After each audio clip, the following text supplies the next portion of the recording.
Welcome to my studio. My name is Igloliorte. I paint and do other things as well as an artist. I've been in this space for a little over a year. The space is kind of divided by the chimney that's over here, and where it kind of gets narrow, I kind of have like office and storage space over here. And then on the other side, I have like more of a painting studio. And it's just, I guess in terms of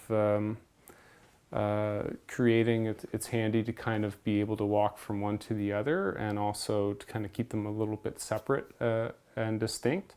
When I have to either communicate for a show or work out some math on what I'm going to do with one of my larger paintings or something like that, I'll just come over here and do that. Or if I'm sorting through a lot of paintings or drawings on paper, I like having this really big table for sorting things out like that, and also kind of being able to lay out a lot of things and look at them at the one time.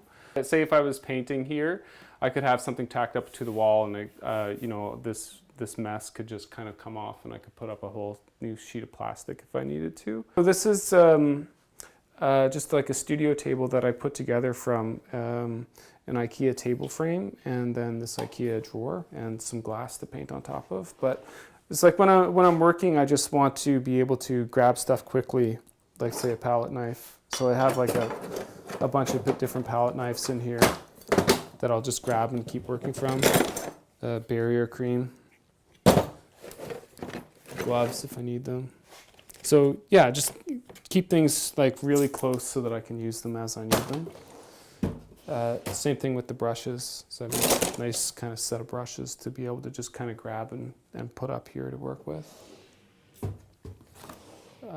It's just the Stevenson paint. The person that lived here before us, he had this like really big collection of sketchbooks. And I guess the ones that are used are gone, but I have all these like art paper and stuff like that just kind of came with the house. These are some full ones here for my own, because sketching is it's a big thing that I do. But it was just kind of like moving in here, I kind of got this like treasure trove of sketchbooks that came with the house, which anyway, I just love. It's pretty amazing. These are just really arm moving things. But yeah, I'll do, I don't know, writing or something like that. But generally, like I have like sketchbooks that I'll just kind of leave around the studio for using wherever. I'll be a little geeky and show you like my book on organization that that I try and be really organized. It doesn't always work out, but this is kind of like my little organizing Bible. And I try really hard to have all my lists and stuff lined up, and sometimes it works. And I know like I'm not that organized of a person, but I always kind of have a sense of how I'm going to get more organized, or I guess just enough in order to manage enough to keep my job and keep my art career. So I'm not saying I'm a pro at being organized, but I'm just trying to keep those two things going. You know, being in the house with two small kids, where it's kind of it's not a place for toys, although we will on occasion come down here and play with like remote control cars, or like I was saying, my daughter and I will kind of like just play with the art supplies. But I can come down here and work, and the kids understand that that's what I'm doing, and you know, I just get a little bit of time without being interrupted. And when I'm painting, I kind of have this practice of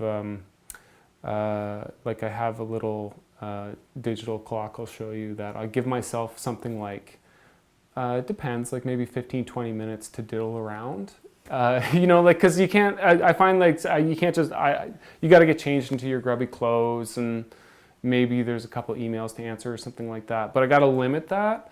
And so I'll put on the timer for like 15-20 minutes, and then I'll just say, okay, so I don't have to feel guilty while I'm writing an email. I know like, okay, it's 20 minutes, and then I'm heading over to the palette and everything else. This is what I was talking about for like the give myself like 15-20 minutes to do my thing before I get started.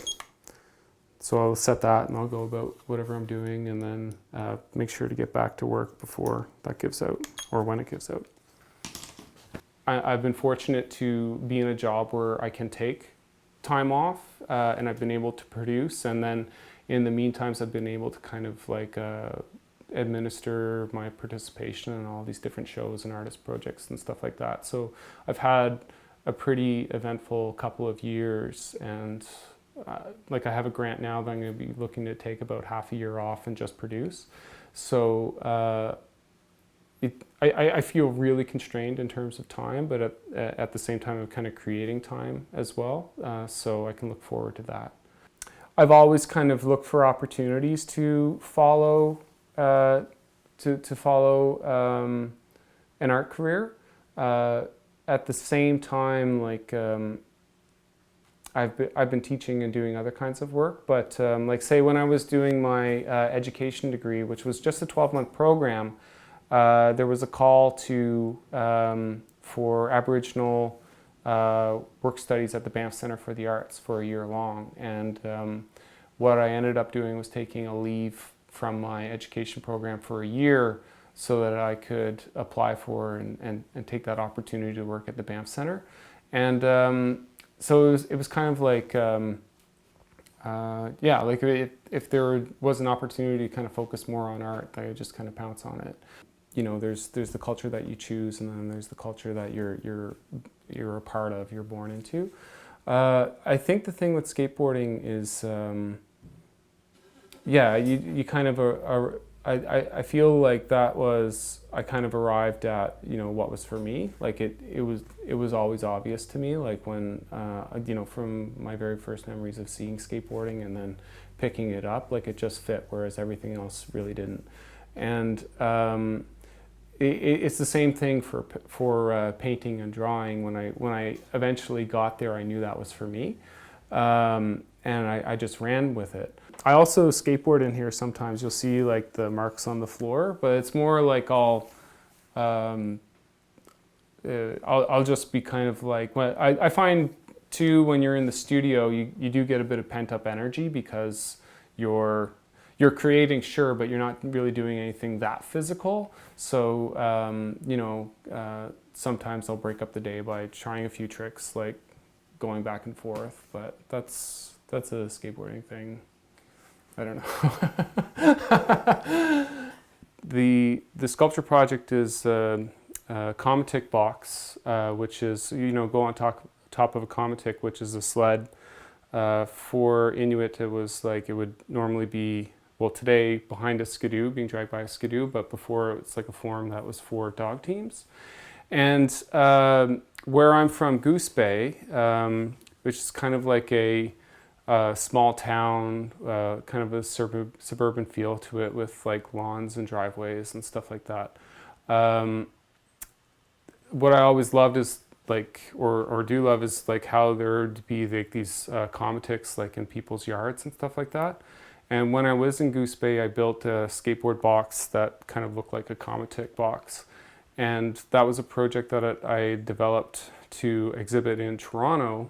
And I was talking to the curator about doing something performative there, but it never really worked out for a number of reasons, like the space of the gallery and the timing and everything else. But I was able to do a magazine piece with Fuse Magazine to do like a skateboarding sequence in there as an artist project. And Navi filmed it for me just out in the driveway here in Sackville, and I really liked how the landscape in Sackville is in some ways similar to that in Goose Bay, and that you kind of have that suburban feel to it, and that there's that kind of same contrast of the Comatic box in a kind of suburban landscape. I find like through the investigation of making things and just kind of having a bunch of ideas or a bunch of work swirling around the studio that eventually can be, you know, you find something to say, oh, okay, that's an interesting direction, and I'll pursue that. I used to write up, like every now and then I'll be, you know, walking around, I'll get an idea for an art project and I'll just kind of write it down. And those, I'll get tons and tons of those, dozens and dozens, but those very rarely become something, you know. Like, and I think even just writing them down somehow kills the idea. It's more like you're in the studio and you're making things. You know, there's just so many things that contrasts and conflicts to how we experience reality to making something representational. You know, there's the time element that it takes to make something. Like, so when you look at a painting, you're basically looking at all the time that went into it. When you look at a painting, you can basically see everything about it. You know, like it's all there in front of you and it's presented to you. So that, for me, is really fascinating. And then in terms of observation, we're all observing all the time. And so to kind of think about that, and then there's the element of how do you compose that into a painting. And then, you know, it's just been going on for so long, and it just seems that there's a never-ending amount of ways of reinterpreting that or reinvestigating that. When I was in Montreal and somebody said something about like a boring painting, I was like, well, you know, I make boring paintings. But I think that there's a way of approaching like a boring work that if you give it just a little bit of extra time, it gets really exciting really quick, and it can hold you there a little bit longer. So, I mean, that's one of the things that I'm after. When I'm creating, what I'm creating for is to investigate that concept and grow on it and go back on it and find out how these different things can be built upon or reinterpreted or looked at in a slightly different way. You know, I just want for me to make the most realized work, or I don't really think that I'm painting for an audience as much as I'm painting for the ideas. You know, I make the work and then I let it go, and it has a life of its own.